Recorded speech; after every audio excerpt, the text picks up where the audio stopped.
remercie de votre invitation. Et bien sûr, bon, c'est toujours plus compliqué via Zoom, mais bon, on va faire ce qu'on peut. Donc, on m'a demandé de présenter au fond une étude qu'on a fait récemment ou l'automne dernier, le temps passe vite, qu'on a appelé plus de religion égale moins de science, de façon un peu polémique. Mais le but, c'était de partir d'un contexte qui est que depuis, comme vous le savez, depuis au moins une vingtaine d'années, il y a une tendance mondiale à mettre de l'avant le dialogue entre les sciences et les religions. J'étais peut-être d'ailleurs allé, quand j'ai fait mon livre en 2016 sur sciences et religion, de mémoire, j'étais allé vous faire un exposé sur ces questions-là. Donc, on est un peu dans la suite de ça. Et il y en a qui parlent même de complémentarité entre les sciences et la religion. En fait, les faits empiriques montrent le contraire de ces affirmations-là. Donc, ici, le but, ce n'est pas de s'obstiner dans l'abstrait sur est-ce complémentaire ou non, c'est d'analyser précisément qu'est-ce que ça veut dire. Si c'est complémentaire, c'est qu'il n'y a pas d'opposition entre les deux. Okay? Donc, nous, on s'est dit, regardons ça avec des données. Donc, on va essayer de montrer comment fonctionne, au fond, au niveau macro, structurel, la relation entre les religions et les sciences au niveau de l'ensemble des citoyens. Ça, c'est important parce que, bien sûr, il ne faut jamais oublier qu'au niveau individuel, on peut toujours pointer un savant qui était croyant et qui était un grand savant puis qui a le prix Nobel. Ça, c'est la rhétorique récurrente.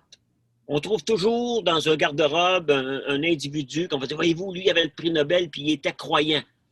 Or, c'est un non sequitur. C'est pas ça qui est la discussion sur les rapports sciences et religion. Hein, c'est pas au niveau des individus. C'est au niveau de l'effet macro-social d'une société qu'on va essayer de montrer par des données statistiques.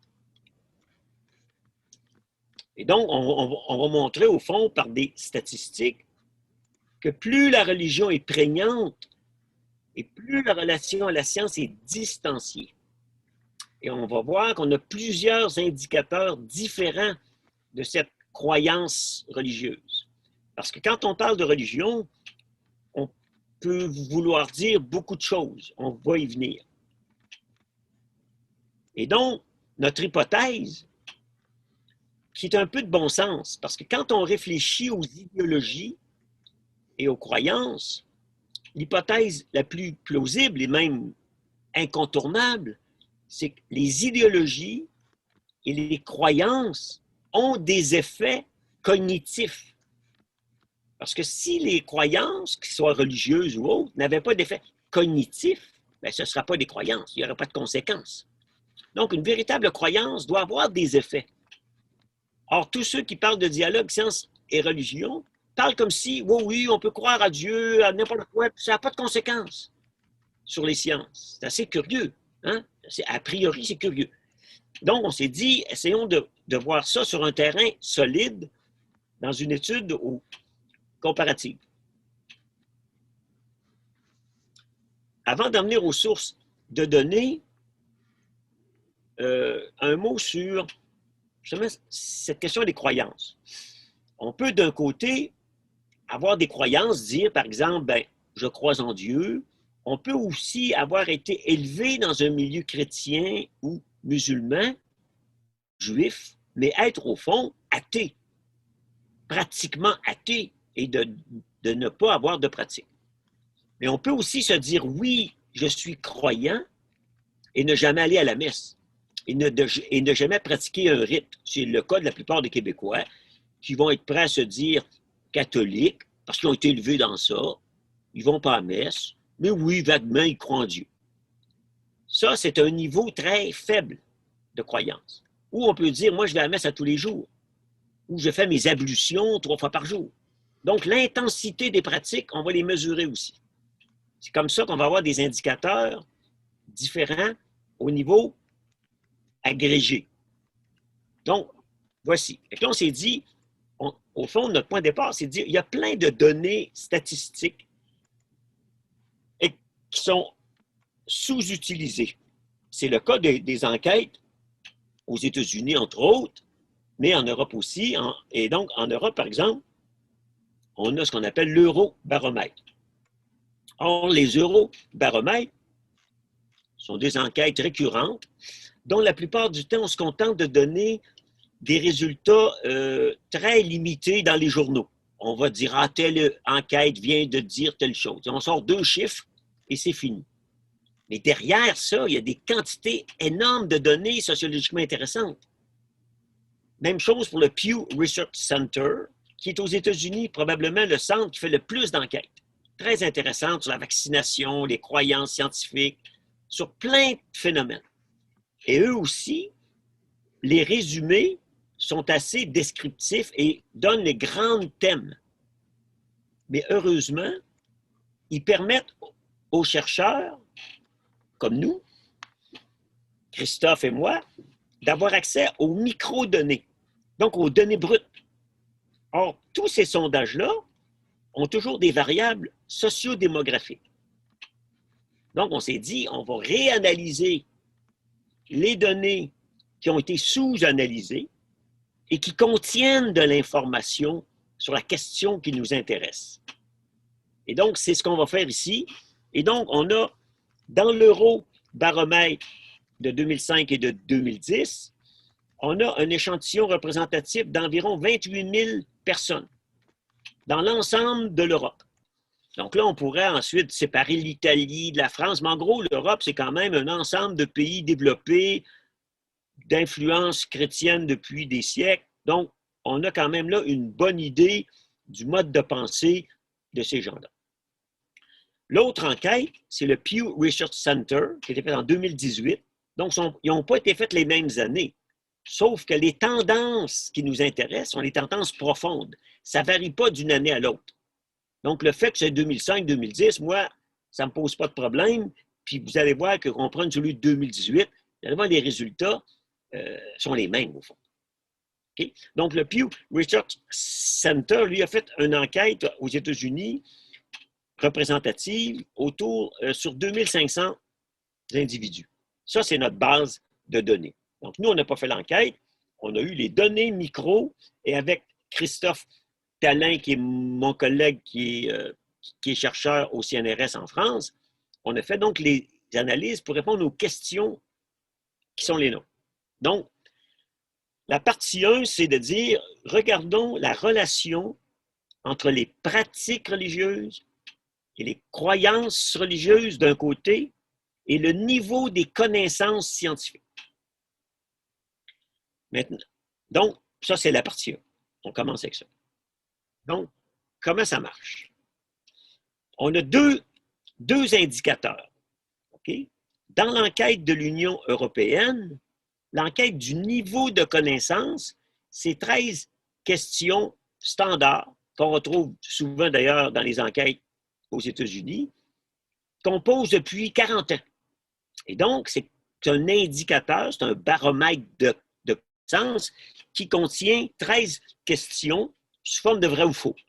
Genre, est-ce que le Soleil tourne autour de la Terre ou la Terre tourne autour du Soleil? Donc, si on dit la Terre tourne autour du Soleil, c'est vrai.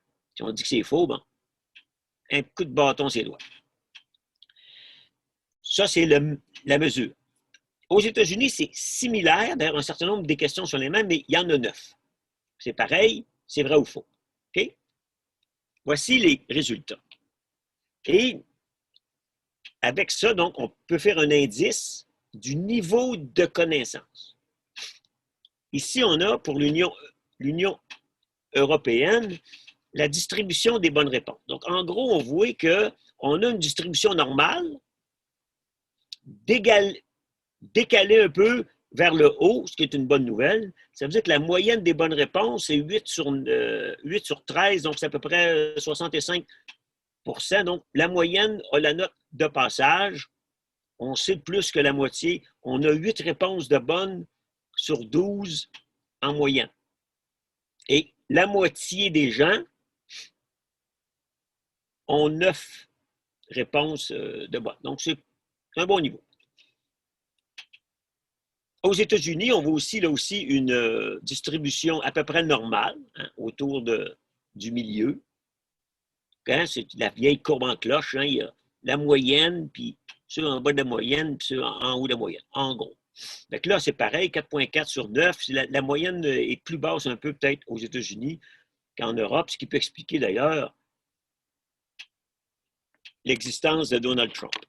Bon. Maintenant, derrière ces données macro, il y a bien sûr une stratification, plein de variables.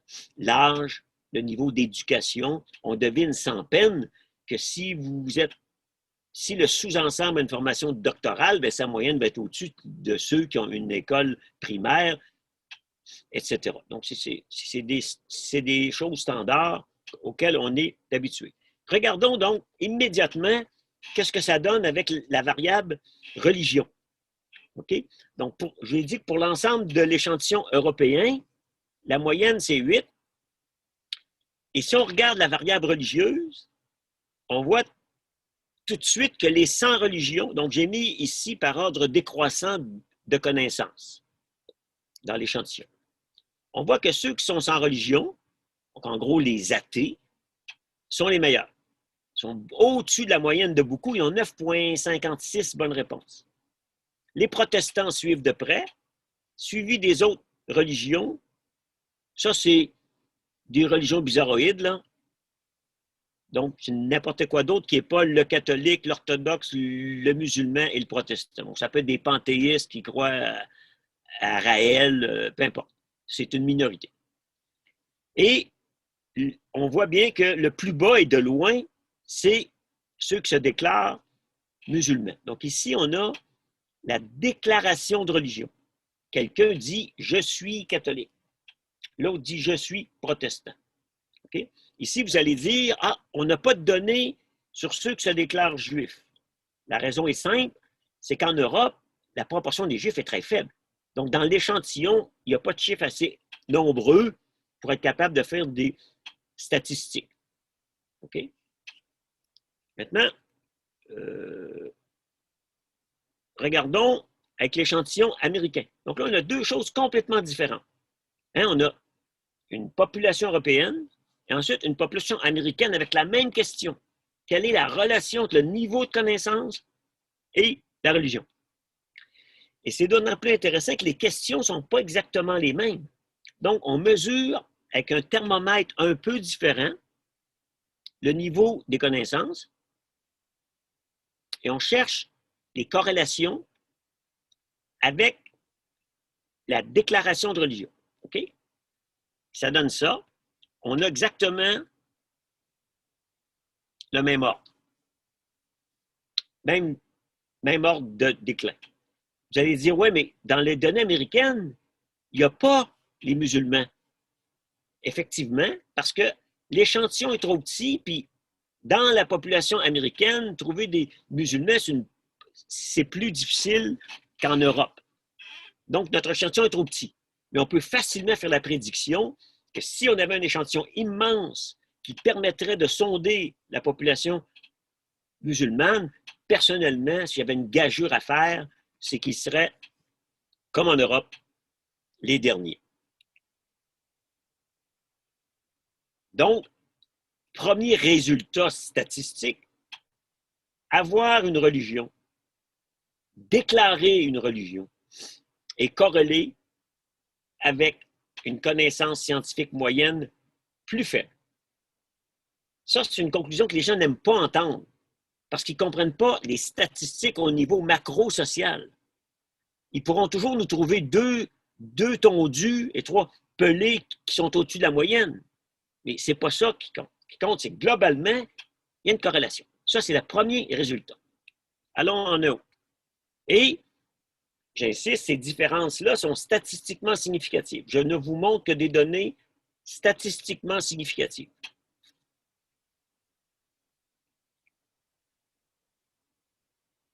Maintenant, on se dit, ouais, mais ils ont déclaré la religion. Mais on nous dit, oui, mais c'est pas parce qu'on se déclare chrétien qu'on est pratiquant. Non, on va regarder l'intensité. Et donc, effectivement, dans les questionnaires, il y a l'intensité qui est mesurée par des questions du genre, je vais à la messe à tous les jours, je ne vais jamais, je fais les opérations. Donc, il y a un degré d'intensité qu'on peut mesurer. Et le résultat, c'est que plus la pratique religieuse est élevée, plus la prière est fréquente, plus la croyance en Dieu existe. Si on dit « je crois fortement », moins la connaissance scientifique est élevée. Ça, c'est des corrélations macro-sociales. À mon avis, indéniable. Regardons ce que ça donne. Voyez-vous, si on prend les 100 religions, mais on n'a pas de questions à se poser, mais si on prend les protestants, on a vu qu'après les athées, c'est les moins ignorants, si on le fait à la négative. Mais on s'aperçoit que, par contre, il y a une différence entre les moins pratiquants et les plus pratiquants. Si on regarde chez les catholiques, on voit aussi une différence entre les non-pratiquants ou les moins pratiquants, là, ceux qui vont aller, mettons, je ne me souviens plus de la définition, mais moins d'une fois par mois, puis ceux qui vont à tous les mois, on voit aussi une corrélation à la baisse. Orthodoxes, à la baisse. Musulmans, à la baisse. Donc ça, c'est la mesure du niveau de pratique. Regardons pour les États-Unis. Là, là, je ne vois même pas mon tableau parce que les images des gens sont là. OK. C'est le petit tableau là de là. OK. On voit la même chose que chez les protestants qui ont une intégration religieuse faible, le niveau de connaissance est plus élevé que ceux qui ont une intégration religieuse forte. Et donc, il y a un lien entre le niveau de pratique et le niveau de connaissance.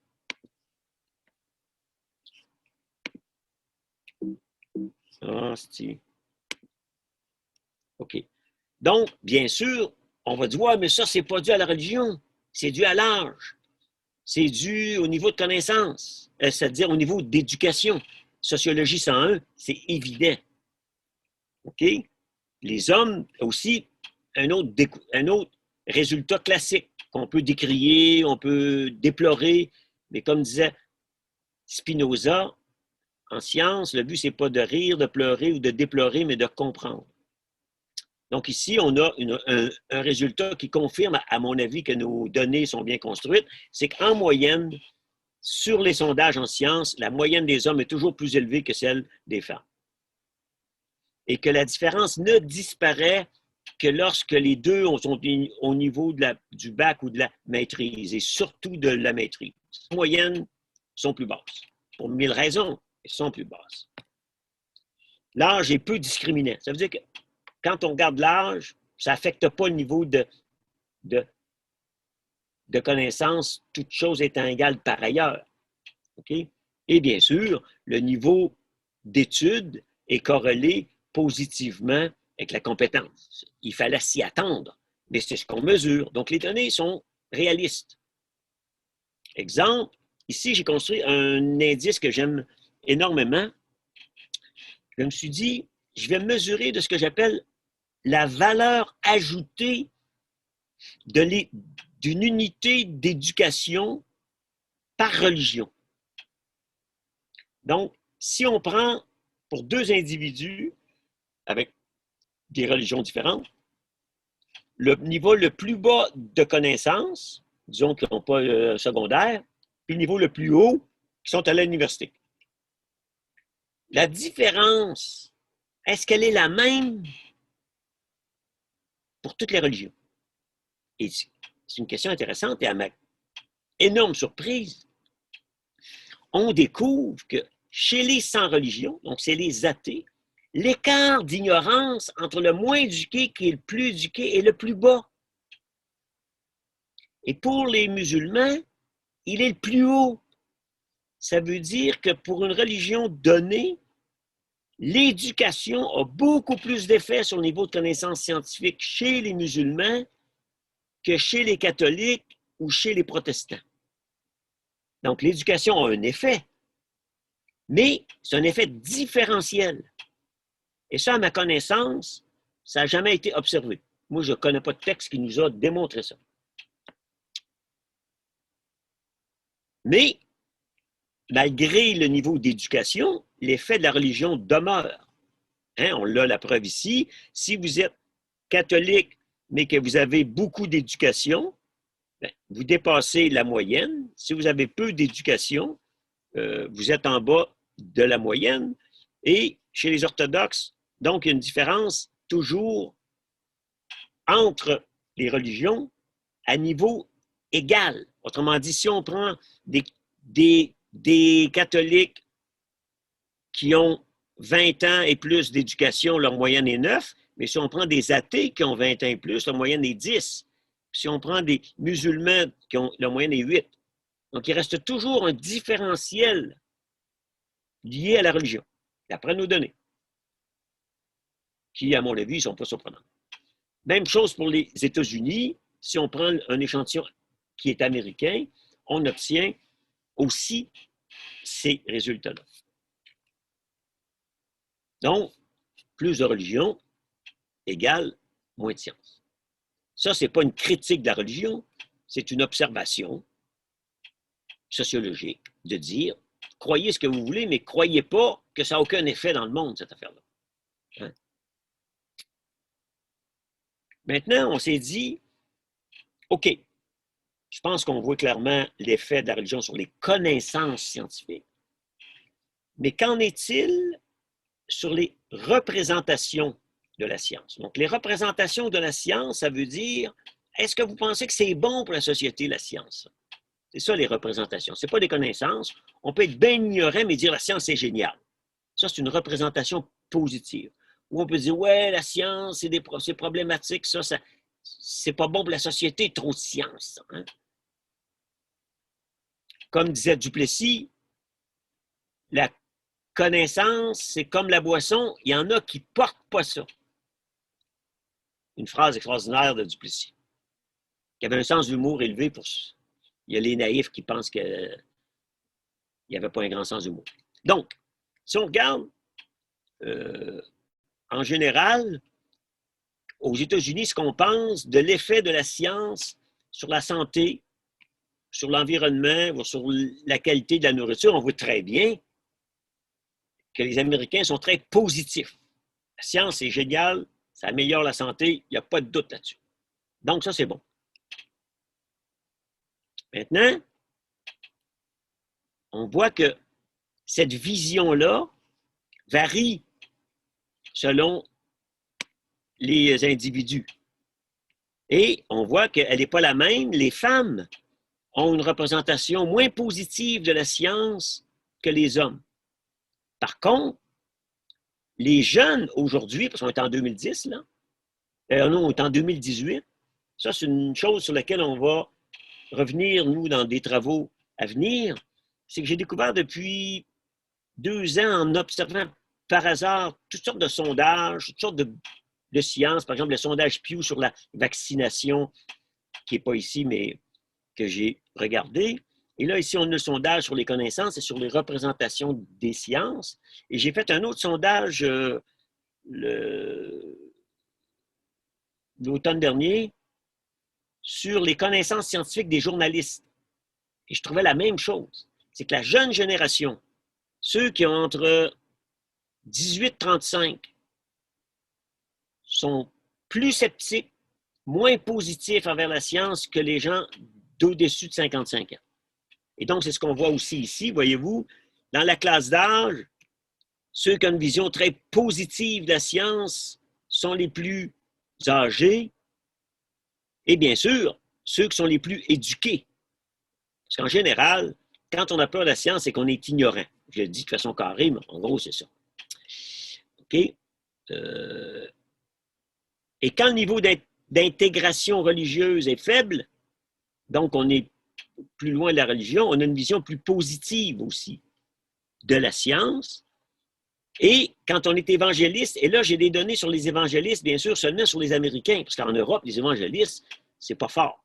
Donc notre échantillon ne peut pas les mesurer. Mais aux États-Unis, on avait la chance d'avoir les évangélistes, donc on les mesure. Et effectivement, les évangélistes ont une vision moins positive de la science. Et donc, les agnostiques et les athées ont la vision la plus positive de la science, ce qui n'est pas surprenant. Tout comme ceux qui sont religieux, mais faiblement intégrés.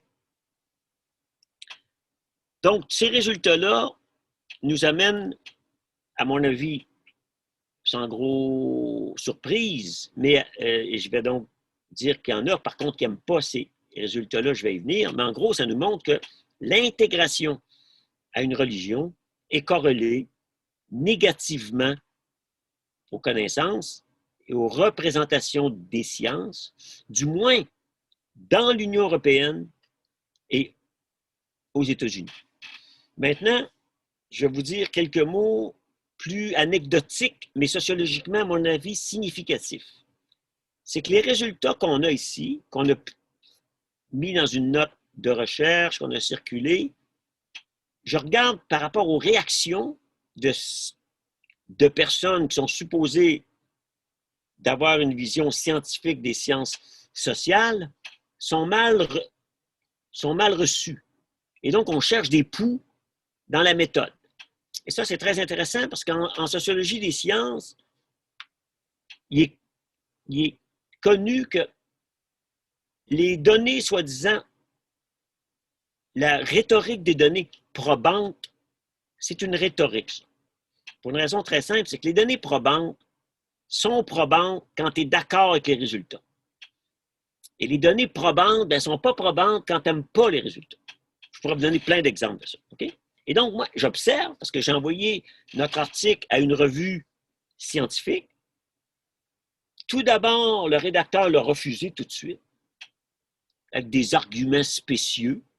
Là, j'ai dit un instant, mon coco, je resoumets l'article, vous devez l'envoyer à des évaluateurs experts.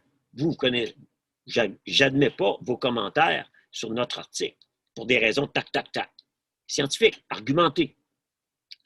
Il envoie ça finalement à 2 évaluateurs, mais il faut comprendre que dans les revues scientifiques, c'est quand même le rédacteur qui choisit les évaluateurs. Donc, l'évaluation par les pairs, c'est bien, c'est mieux qu'un coup de pied dans le cul. Il ne faut pas être naïf. L'évaluation par les pairs, si c'est moi qui choisis l'évaluateur, je peux savoir à l'avance qu'est-ce qui va arriver avec le papier. Donc, notre papier a été évalué par 2 autres évaluateurs qui, encore là, cherchent les poux. Puis ils disent, on ne devrait pas publier parce qu'il y a tel petit problème. Hey, come on, give me a break. C'est où le problème là-dedans? Donc, il y a une résistance à ça. Donc, c'est une méta-réflexion que quand les résultats ne nous plaisent pas, on cherche le pouls. Quand les résultats nous plaisent, on ne regarde pas la méthode, on se contente du résultat. OK? Donc, c'était le niveau auquel on est et c'est des résultats auxquels les gens résistent. Parce que, je l'ai dit au tout début de la présentation, la tendance actuelle, c'est celle du dialogue. Il faut être gentil, il faut parler, il faut être ouvert, il faut adapter les différences et il ne faut pas créer des problèmes. Donc, toute donnée qui remet en cause cette idéologie, cette conviction purement idéologique que la science et la religion sont complémentaires, ce qu'il serait bien d'observer, hein, ça serait génial, mais ce n'est pas le cas. Et donc, aux États-Unis, les fondamentalistes évangélistes vont toujours se battre contre l'enseignement de la théorie de Darwin. Et tous ceux qui ne croient pas à l'évolution et tous ceux qui croient que les textes religieux contiennent la vérité vont s'opposer aux sciences. Et donc, ça a comme conséquence de ne pas être surpris que le niveau d'intégration religieuse diminue la confiance et la connaissance scientifique. Donc, sur cette présentation, je vais annuler le tableau. Je pourrais le remettre si vous voulez qu'on revienne aux données. Et je suis ouvert à vos commentaires, questions plus larges ou suggestions.